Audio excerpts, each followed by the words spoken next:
მაყურებელი იმას, რომ მაჯიკა უცებ გალოცდა, ძალიან მარტივად მიეჩვია. გალოცდა არა ეს კიდე, ეგრე ჩემსოს რომ კითხო მეცლოთი ვარ, მარა ვარ? რამდენიმე ეპიზოდის უკან. ყოჩახ შვილო, ყოჩახ. ბლეწოდ განსხვავებული აღნიშნოთ. ემაილ კაირა. დავიჯერო არავის გაუჩნდა კითხვა რა ჭირს ამ პატივსაცემ კაცო? თარსულას ფაფრიან ფასკუნჯსო? აი, ხედა ღამე არ მძინავს მაღაზე ფიქრში. და თუ მძინავს, კიდევ ბოდავ რომ მაჯიკას რა ჭირს ხო? რა კითხვებით ხართ, რა არის? ტიპი თავიდან გმირების გმირი იყო, მუდამ ფხიზელი და კონცენტრირებული, მუდამ თარსულას დაცვაზე ორიენტირებული. მერე კი უცებ სულ მთვრალია. სერიებშიც იმდენად აღარ ჩანს, იმიტომ რომ თარსულაზე ზრუნვის ნაცვლად ყანწებს, დოქებს, ოცებს და რავი რას აღარ უბაყუნებს კიდე. მაგრამ რატომ? მაჯიკ რა ხდება ძმაო? არ მოგიტყნა. ახლა დადებულ ვიდეოში, სადაც სერიალში მიმდინარე მოვლენებს ავხსნერ, ბატონი მაჯიკაც ვახსენე. იცი რა შემიძლია ამაზე ვისაუბრო და თუ ძალიან გაინტერესებთ მაჯიკა რატომ გალოცდა, შემიძლია ამაზე ცალკე ვიდეოც დავწერო, მაგრამ მე ისევ ისეთი რაღაც არ მინდა გამოვიწვიო, რომ ვერ ვიგებთ რა ხდება და ძალიან ახლართე ჩახლართეო, მაგრამ თუმცა კომენტარებში ისტორიის მოსმერის მსურველები მაინც გამოჩნდნენ, ამიტომ ამ ვიდეოში გავარკვევთ თუ რატომ გალოცდა მაჯიკა. ოღონდ მე არ დამიწყორო რატო ახლართეო ისე და ჩახლართეო და რაღაცები. მარა გავარკვიოთ ჯობია რატომ სვამს, იმიტომ რომ შევწუხდი ძმაო. ამას წინათ ისეთი თვრალი იყო რაღაცები აერია და თავისი ნაშის მაგივრად სამეზობლოს ჩატში ჩაგვიყარა ნუდები. მინდა ეხა მე მაგისტრ რაკის და იმის ყურება? ბოლოს მაჯიკა მე-6 სეზონის დასაწყისში გამოჩნდა. იქაც დიდი ხნით არა. პირველი რობოტი ვინ იყო გავიხსენე, მე რა ასად როდის საიდან და მეთქი დევი, უეჭველი ეფსიკაზე იქნება თქო. კი, ეფსიკაზე იყო ამდენი ხანი. არავის არ გახსენებია საერთოდ.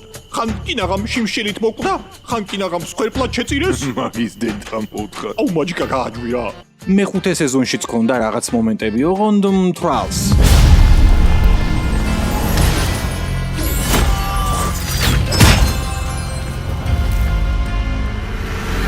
მეწოხოდნე სკოლაში ბედინას განგსტერს. თვრალია! აი პორტალი გახსდა თუ არა, რო გამოვარ და ესე ღვინის ოხში ვარი, ყარდა ძმაო, ყარდა. იმ რობოტებს რო შელოცვებს უტარებდა, რა თუნდოდათ. ერთი უნდა აი მისულიყო უნდა მიესუნთქა მაგათთვის და უეჭველი დაიბრიდებოდნენ. უფრო კონკრეტულად რომ გავყვეთ, ის მე-5 სეზონის მერვე და მე-9 სერიებიდან გამოჩნდა. და რატო ვერ ხდები ქურდი, რა გიშლის ხელს? სახელი მიშლის, მაგული მქვია. მაგული რატო დაგარქვეს? რო გავჩდი მამა ჩემი ცხვალივით დათვრა. ექიმა კითხა სახელში რა ჩავწერო. ამ თვრალმა კიდე მამას გულიო უნდა და ეცქვა და მაგული ეთქვა შემთხვევით. ამ სახელით კიდე ავტორიტეტობაო ჭირს ხო იცი? ისე ვოლკი ვარ ჩვეულებრივი. ძალიან პახმელიაზე ვარ შენი ბექსტორისთვის. სეზონის დასაწყისში მაჯიკას საერთოდ არ ჩანდა. მე-5 სერიაში კი გამოჩნდა ისიც შემთხვევით იპოვეს ემაილმა დევიმ და ნიუტონმა პლანეტა ბლოყინზე ბორკილებით ხელში, მაგრამ ეგ იყო და ეგ. 1, 2 და 3 დედო ფასტო სურს ეხლა მე ვარს ხوار ვეტყვი. ესე კაინაშა ეს დედო ახლავე ჩამოვალთ ბატონებო. შიხვარა გაგშეე ბიჭო. ალბათ რეალურ მიზეზს რომ მივაკვლიოთ, უფრო შორეულ წარსულში უნდა გავიხედოთ. პირველად მაჯიკა მთვრალი როდის ვნახეთ? დროში მოგზაურობიდან რო დავბრუნდით, მე მგონი მაშინ, მანდ უკვე მთვრალი იყო. რატომ არ მაჯიკა რა ქენით? შენევაილის ბიჭი არა ხარ? შემამაძაღლო.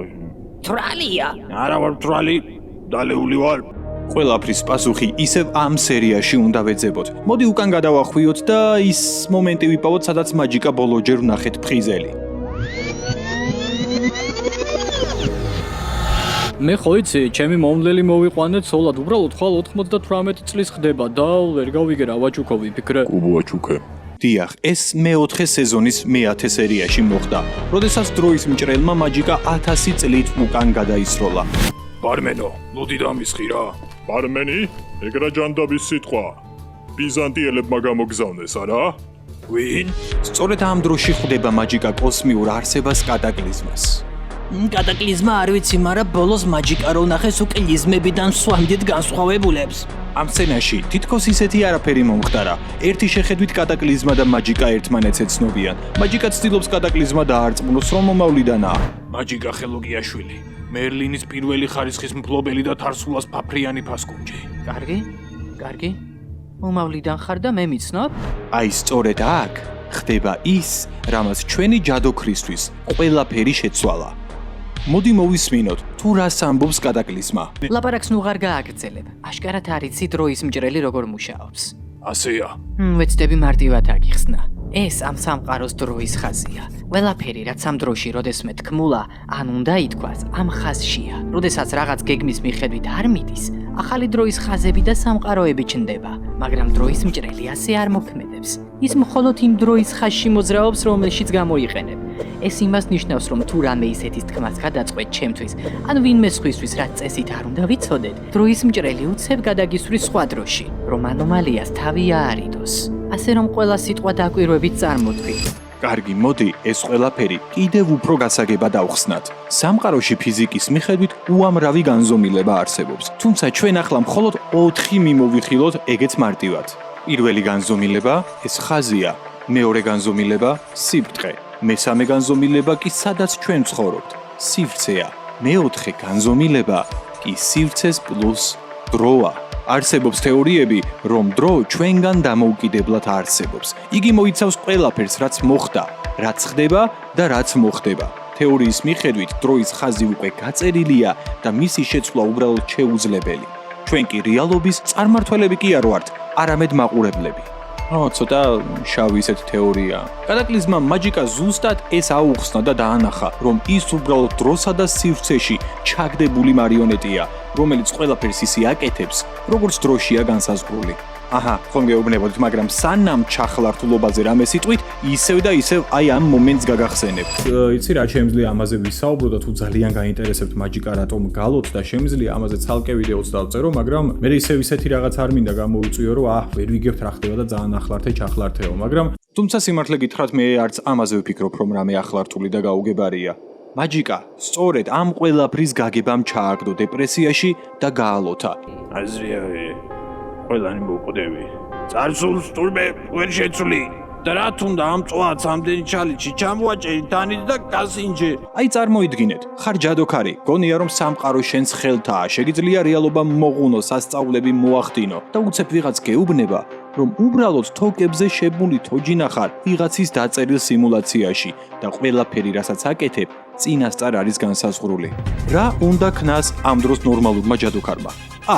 დაიწყოს მედიტაცია და სტოიკურად მიიღოს სამყარო ისეთი, როგორიც არის? თუ ბ გახსნას ლუდი, მე არაყი მიაყოლოს და სრულ ბნელ დეპრესიაში გადაეშვას. გამოიცანეთ რომელი გზა აირჩია მაჯიკამ? არა, მე ღვინოშივე მისხია არაყი აღარ ჩავიმატო ჯიგარო, გაიხარე. ზუსტად, როცა ხვდები, რომ შენი ბედი უკვე დაწერილია და ვერ სად გაიქცევი, ერთადერთი ადგილი, სადაც შეგიძლია დაიმალო, ბარის დახლია. მან მარტივი ლოგიკა აამუშავა. თუ რეალობას ვერ შევცვლი, მაშინ რეალობის აღქმა უნდა შევცვალო და რა ცვლის რეალობის აღქმას გადასარევად სხვა რაღაცებთან ერთად ალკოჰოლიც. საქართველო არწივების დედამშობელი ელეკლეს და სააკაძის წარმომშობელი. ისე ბარემ იმასაც ვიტყვი, რომ მაჯიკა მისი სამყაროსა და დროის შემოქმედს, ანუ იმ ტიპს, ვინც მის სამყაროში დროის ხაზს ქმნის, უკვე შეხვდა. გახსოვთ ეს როდის იყო?